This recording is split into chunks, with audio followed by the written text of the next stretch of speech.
Sur la promenade des Anglais, si les joggeurs ont le masque, c'est surtout autour du cou ou autour du bras. C'est pourtant obligatoire, mais le réflexe n'est pas encore acquis. Je suis parti et j'ai oublié mon masque. Voilà. Alors comme j'étais un petit peu plus loin quand je m'en suis aperçu, et que bon, on dit que ceux qui courent, il y a une tolérance, alors j'ai dit je continue, tant pis.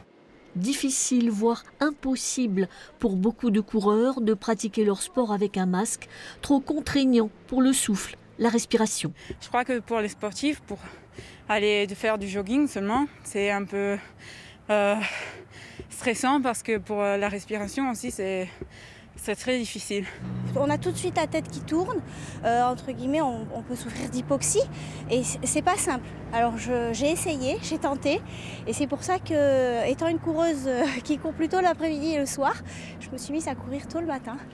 Des joggeurs, peu convaincus par l'utilité du masque en plein air, certains se disent même prêts à ne plus pratiquer leur activité favorite. Courir sur la prom, le masque, pour moi c'est rédhibitoire, j'arrête de courir jusqu'à ce que ça passe. Si la promenade est comble, je comprends la nécessité. Si elle est comme là ce matin, le port du masque ne me paraît pas vraiment utile. Un espace de liberté quand même, un petit peu. Voilà, c'est tout ce qu'on demande. Tous comptent sur une application moins stricte de la loi, une tolérance comme pour les cyclistes qui doivent avoir leur masque en poche. Seul espace de liberté, la plage où le masque n'est pas obligatoire sur la serviette.